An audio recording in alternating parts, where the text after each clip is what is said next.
but we don't have the time, so we're just going to jump right in. But there's somebody in the way back. Hey. Hi. I want to ask you about that aerial view. Okay. I want to ask you about the scene, right, where you see it and you see it at night. What are you shooting? Was that the actual detention center? Or? How many people think it was the actual detention center? How many people think we made it up? It's kind of a draw, huh? It was labeled, right, the real detention center?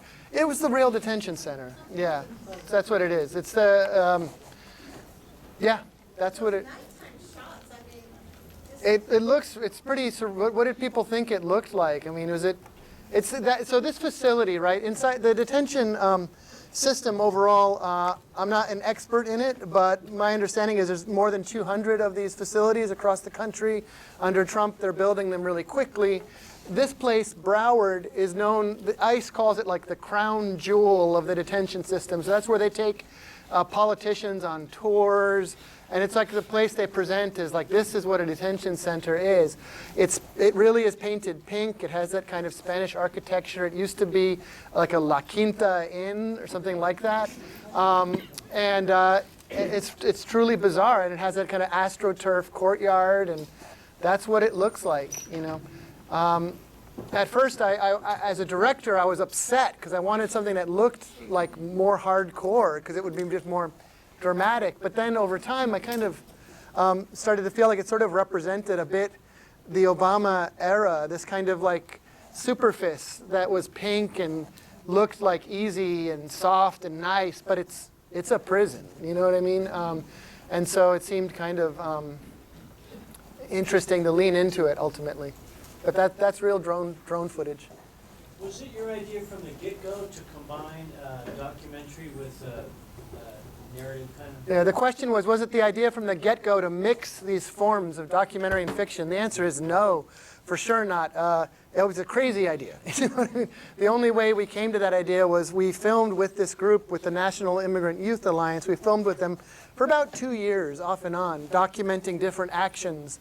And after about 2 years of filming, we looked back at our footage, and this one story of the infiltration was kind of, we felt it was like the best story that we had filmed, but we'd only filmed half of it outside of the detention center. So we had a problem. We knew we had a great story to tell, but we only were able to see half of it because the government doesn't allow you to see the other half. They've been incredibly effective at controlling access to these facilities. You know, very few journalists have been able to go in. And so we had this kind of invisible half of the story, and we thought about using animation. We thought about just using testimony and sound. But we ended up settling on this idea of recreation inspired by the creativity of the activists.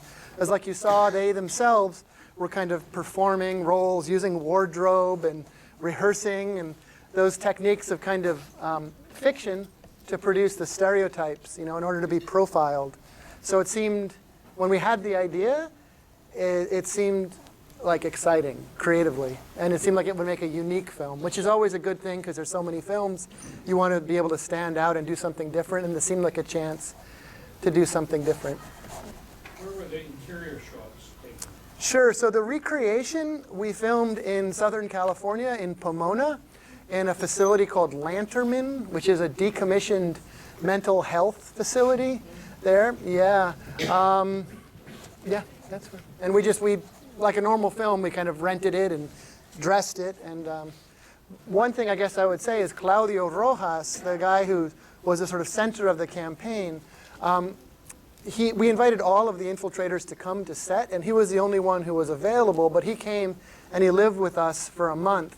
He lived in our house and was on set with us every day, helping to recreate the detention center, sharing his knowledge about how it looked, how it operated, about the culture of the place, and also just working. Like he hung the barbed wire on the outside, and he worked with the art department and wardrobe, and he was an incredible spirit and collaborator in the reproduction. You know, I could talk a little more if people want to know about that process, because we did a lot of kind of back and forth with the people who lived the story beyond simply filming them.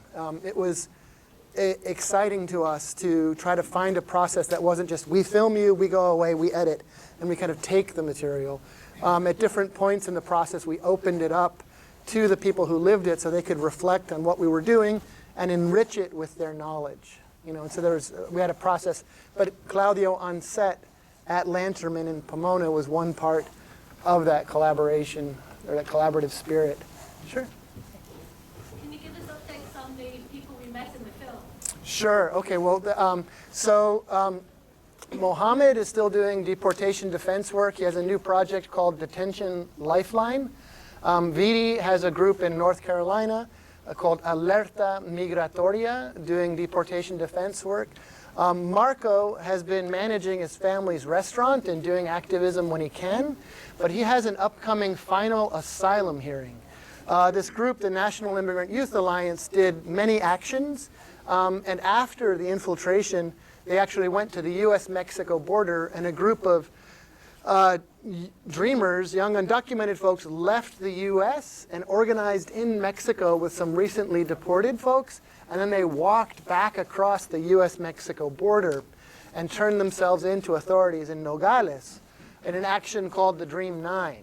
And that Marco participated there, and so he left the country. And if you know basically the basics of being undocumented, you're not supposed to leave the country. So he left the country and got back in by requesting asylum.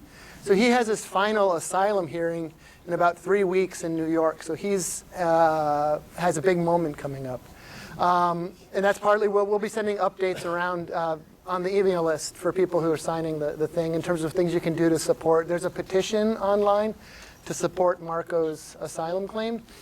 And then Claudio Rojas, the father who I'm mentioning, who was our sort of on-set advisor, he, since he was released, he was going for these regular ICE check-ins. People have probably heard in the news of like the mom or the dad who goes in for the ICE check-in and they deport them. And so Claudio has been going in for those check-ins for 7 years since he was released at this time. After this film premiered at Sundance this year and was in the national news, he went in for his check-in and they detained him again. That was on February 27th of this year. And then he was in detention again, and we almost relived the film. Privacy waivers, petitions, but with the film as a tool. Like Ava DuVernay signed the petition, and Mohammed got the congressman who's in the film here, Congressman Deutsch, created a private bill for Claudio, which is like a bill you put into Congress to try to give somebody status. But we basically tried everything we could, and they deported him on April 4th of this year. After 20 years of being in this country, no criminal record, away from his wife, 2 sons, and his new citizen grandson. And so we're still very much involved with the family. That'll be in the email update as well. There's multiple lawsuits as a result of all of this. We, the filmmakers, are suing ICE in the 9th Circuit in Southern California in federal court. The ACLU is representing us. And the argument is that if journalists or filmmakers are going to feature immigrants in their work, and then ICE is going to come and knock on their door the next day, how are we going to have a free and fair conversation about this topic in this society? It's that retribution is designed to chill speech, to discourage immigrants from speaking and discourage filmmakers from telling these kinds of stories. So that's the nature of our lawsuit, and that's an ongoing situation that we're in.